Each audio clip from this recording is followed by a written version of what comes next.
Bismillah, alhamdulillah, salatu wassalamu ala rasulillah wa ala alihi wa sahbihi wa mawala. Alhamdulillahirabbil alamin, anak-anakku mudah-mudahan dalam keadaan sehat dalam lindungan Allah Subhanahu wa taala. Mudah-mudahan Allah memberikan keberkahan dalam kehidupan kita. Kita lanjutkan pembahasan kita tentang al-ma'asi az-zahirah, ya, maksiat-maksiat yang nampak, ya, yang lahir. Kita bahas dulu sebelum kita lanjutkan. Kemarin pada pekan lalu telah sampai pada pembunuhan. Ya, kita bahas dulu tugasnya. Jika ada maling, biasanya di beberapa tempat setelah tertangkap warga kemudian dihakimi oleh massa. Bagaimana menurutmu? Ya, termasuk dalam pembunuhan semi sengaja, betul. Ya, caranya gimana? Tingkat iman taqwa, banyak melakukan hal positif, selalu bersyukur. Agar warga tidak main hakim sendiri, kita bawa maling tersebut ke hakim terlebih dahulu sebelum warga.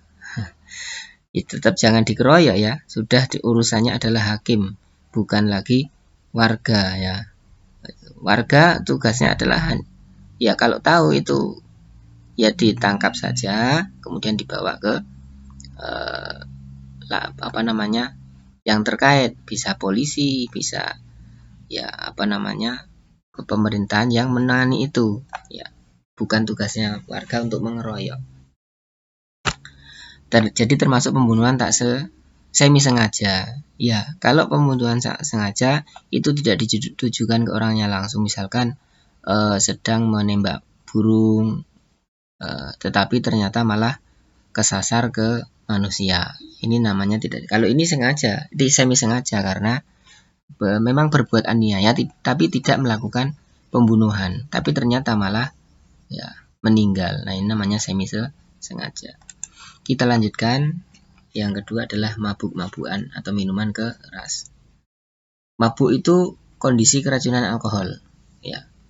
Kemudian pelakunya mentalnya dan fisik jadi turun. Tandanya apa? Bicaranya ngawur, ngelantur, tidak jelas, keseimbangan tuh kacau, ya, koordinasinya buruk, mata merah, kelakuannya aneh. Ya, ini namanya mabuk. Maka orang yang sudah mabuk ya akalnya tertutupi. Nah, khamr ini dalam bahasa ini termasuk menurut bahasa itu anggur yang diperas dan memabukkan, atau juga bisa menutupi akal ya, karena khamr bisa menutupi akal ya. Nah, sementara menurut istilah khamr itu segala sesuatu yang memabukkan, baik itu sedikit atau banyak, baik itu dari anggur, kurma, gandum atau lainnya. Ya, ini menurut ulama Hijaz dan para pakar hadis, ulama Hambali dan sebagian ulama Syafi'i. Rasulullah SAW bersabda, kullu muskirin khamrun wa kullu muskirin haram. Setiap yang memabukkan adalah khamr, setiap yang memabukkan pastilah haram. Juga bersabda Rasulullah SAW, kullu syarabin ashkara fahuwa haram. Setiap minuman yang memabukkan adalah haram. Nah, tetapi waktu itu tidak langsung diharamkan khamr itu, tetapi dalam bertahap. Ya, Allah mengharamkan khamr itu bertahap. Pada awalnya belum diharamkan. Ya, waktu itu para sahabat Nabi masih biasa minum minuman khamr itu. Ya. Nah, yang pertama ayat itu belum melarang minuman khamr. Baru dijelaskan bahwa ya a'udzu minasyaitonir rajim wa min samaratin nakhili wal a'nabi tattakhiduna minhu saqara wa rizqan hasana. Dan dari buah kurma dan anggur kamu buat minuman yang memabukkan dan rezeki yang baik. Ya, ini belum diharamkan. Kemudian ayat yang kedua turun lagi, hukum yang menganjurkan untuk tidak mabuk-mabukan, tapi masih belum diharamkan. Apa itu ayatnya? Yas'alunaka 'anil khamri wal maisir qul fihima itsmun kabir wa manafi'u lin-nas wa itsmuhuma akbaru min naf'ihima. Mereka bertanya kepadamu, ya wahai Muhammad, tentang khamr dan judi. Katakanlah, pada keduanya itu terdapat dosa besar. Qul fihima itsmun kabir wa manafi'u lin-nas. Ya, dan beberapa manfaat bagi manusia. Akan tetapi, dosa keduanya lebih besar dari manfaatnya. Ini yang kedua. Yang ketiga, Allah melarang mabuk-mabukan pada saat waktu tertentu. Ya, tapi waktu itu zatnya masih belum diharamkan secara tegas. Nah, ketika sholat, karena waktu itu ada sahabat Nabi yang mengimami dalam keadaan mabuk.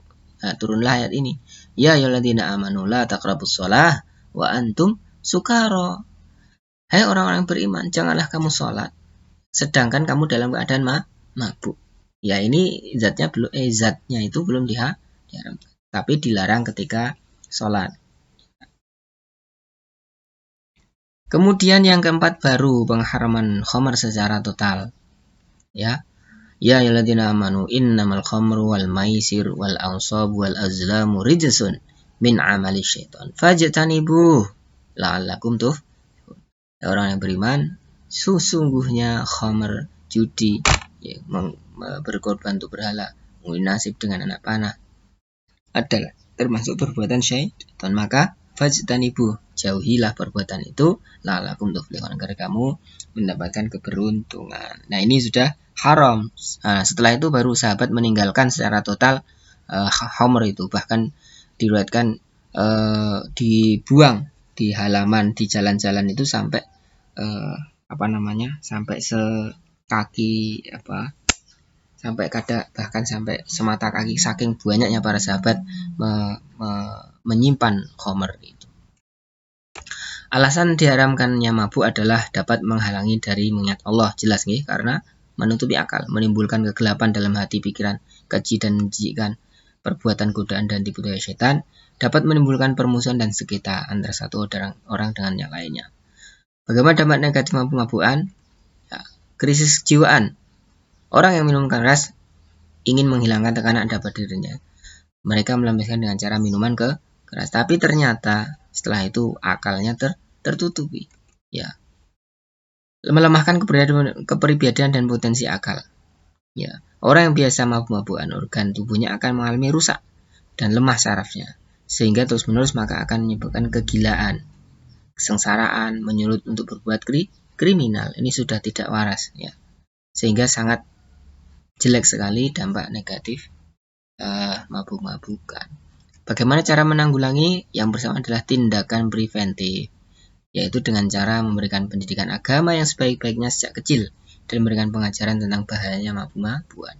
Yang kedua adalah memperketat distributor, pembuat, pengedar, pelaku minuman keras ini. Ini terkait hukum atau undang-undang yang mengatur, ya, di pemerintahan. Kemudian juga rehabilitasi. Tahap ini diperlukan bagi orang yang sudah kecanduan. Baik, demikian saja. Silahkan dicatat dan kerjakan tugasnya. Subhanakallahumma bihamdik, asyhadu an la ilaha illa anta, astaghfiruka wa atubu ilaik.